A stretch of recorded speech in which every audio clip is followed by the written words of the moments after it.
आइए मेरे दोस्तों, आपका स्वागत है श्रीमद् भगवत गीता पाठ में। सभी के मंगल की कामना करते हुए, ईश्वर को प्रणाम करते हुए, गुरुजनों को प्रणाम करते हुए आगे शुरू करते हैं। आइए, छठा अध्याय है। 22 नंबर श्लोक तक विश्राम दिया था। तो जब भगवान ने कहा कि हे अर्जुन, यम लब्ध्वा, जिस आत्म तत्व को लाभ करके, अनुभव करके, चा अपरम लाभम, उससे परम लाभ कोई और है ही नहीं ऐसा मानता है, और ना उससे अधिक कोई लाभ है, ना ऐसा कोई है, उसके समान कोई लाभ नहीं है, और किसी दुख से विचलित नहीं होता। और उसके बारे में आगे मैं तुझसे कहता हूँ, हे अर्जुन, हे मेरे प्रिय अर्जुन, सुनो।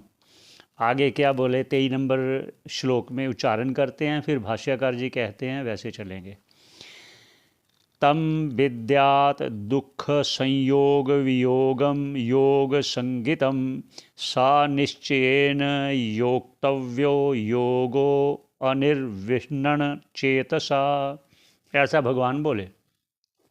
तो भाष्यकार जी कहते हैं कि अर्जुन से जो भगवान ने कहा वो इस प्रकार कहा कि तम तम मतलब उस जो स्थिति मैंने पहले बताई है कि जिसको आत्म तत्व को लाभ करके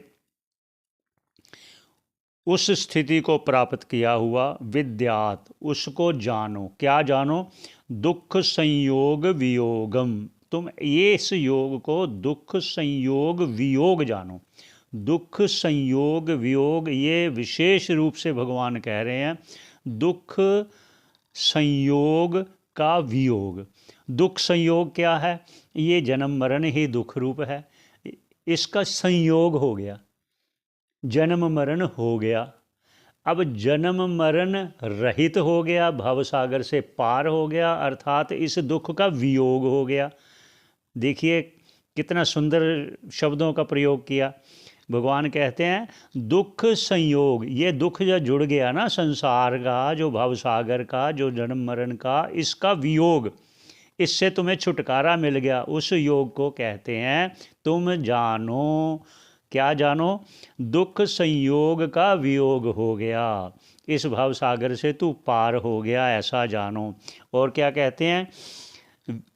योग संगितम, इस समाधि जो आपको ध्यान योग में बता रहा हूँ अर्जुन, इसको तुम ये जानो, जब आप आत्म तत्व का साक्षात्कार कर लोगे तो फिर इस भव सागर से पार होने का ये जो एक विशेष से मैं कह रहा हूँ, दुख जो संयोग हो चुका था ना, उसका अब वियोग हो गया।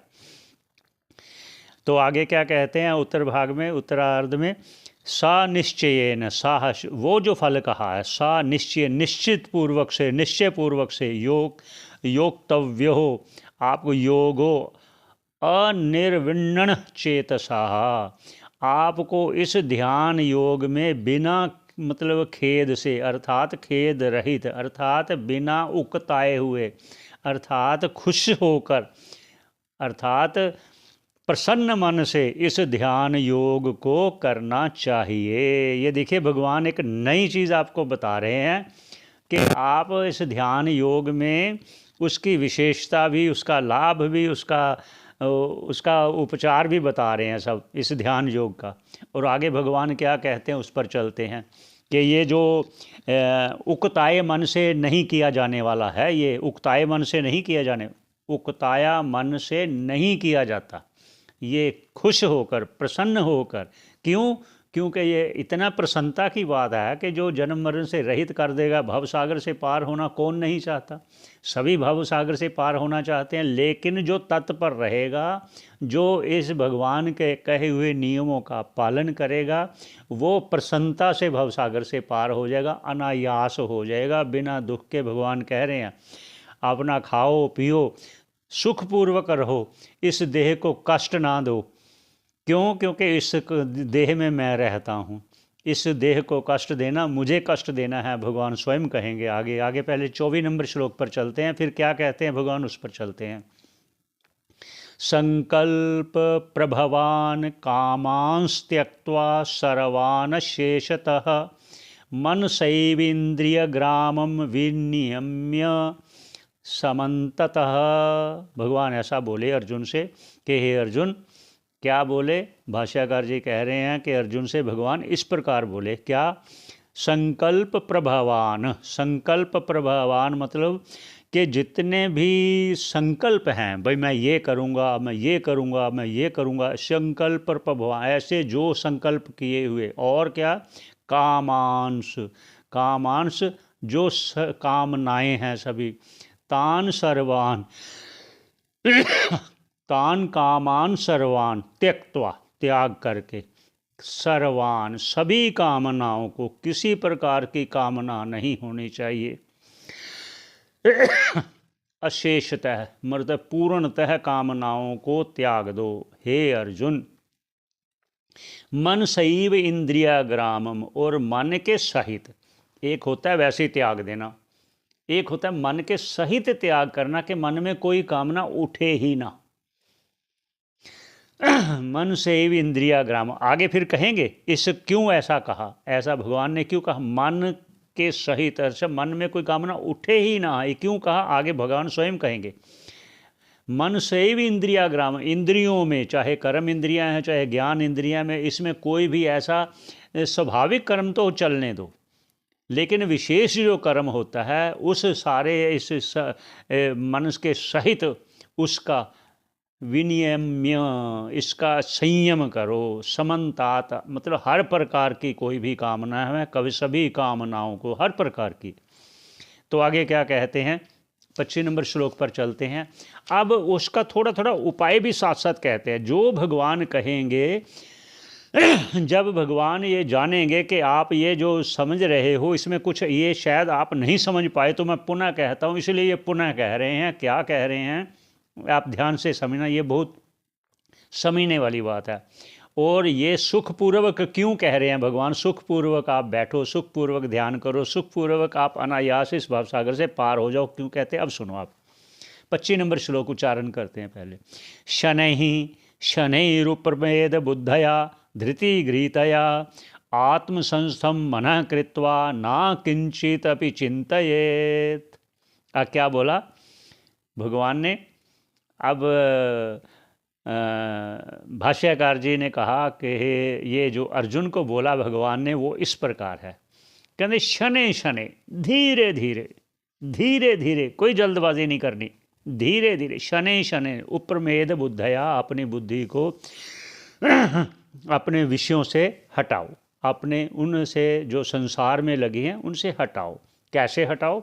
धृति गृहीतया, बड़े धीरज से, बड़े संतुष्टि से, बड़े धीरे धैर्य रख के, धीरज रख के। और क्या हटाने से फिर क्या करो? जब आप हटाओगे शनै शनै, धीरे धीरे अपने मन को संसार से हटा लो, धीरे धीरे हटा लो, धीरज रख के, कोई जल्दबाजी नहीं करनी, क्योंकि जो जल्दीबाजी जोड़ता है वो टूटता है, इसलिए धीरे धीरे, टूटना नहीं है। इसलिए कहा कि धीरे धीरे अपने संसार से अपने मन को हटा लो। और फिर क्या करो? आत्मसंस्थम मनः कृत्वा, अपने मन को, अपने अंतःकरण के वृत्ति को आत्मा में लगाओ, परमात्मा में लगाओ। ना जब लगाओ तब ना किंचित अपि चिंतयेत्, कुछ भी चिंता नहीं करनी, बस ऐसे मस्त हो के बड़े आराम से सुखपूर्वक उस आत्म तत्व का साक्षात्कार करने के लिए उस अपनी बुद्धि वृत्ति को, अंतःकरण की वृत्ति को उस आत्मा में ऐसे लगाओ कि बस मैं वही हूँ, उससे भिन्न नहीं हूँ, मैं परमात्मा से अभिन्न हूँ, मैं भिन्न नहीं हूँ। इस प्रकार लगाते हुए 25 नंबर श्लोक है ये। तो ऐसा ध्यान करते करते आगे भगवान क्या कह रहे हैं? आगे भगवान फिर कहते हैं, क्या कहते हैं? उच्चारण करते हैं पहले। यतो यतो निश्चरति मनसश्चंचलम् स्थिरं ततस्ततो नियम्यत एतद् आत्मन्येव वशम नयेत। अब भगवान एक उपाय भी कह रहे हैं कि इसमें अगर आप ऐसा ध्यान लगाओगे तो क्या कह रहे हैं कि भगवान, भाष्यकार जी कहते हैं भगवान ने ऐसा अर्जुन से कहा। कैसे? यतो यतो निश्चरति, जहाँ जहाँ मन जाता है, जब आप ध्यान में ऐसे बैठते हो मन स्वाभाविक से जाता है, क्योंकि बड़े जन्मों का एक उसका एक स्वभाव बन चुका है मन का जाने का, इसलिए अगर जाता है तो निराश नहीं होना। बिल्कुल निराश नहीं होना। भगवान स्वयं कह रहे हैं अगर जाता है जाने दो, पर अब देखो कहाँ जा रहा है, फिर उसको लौटाओ।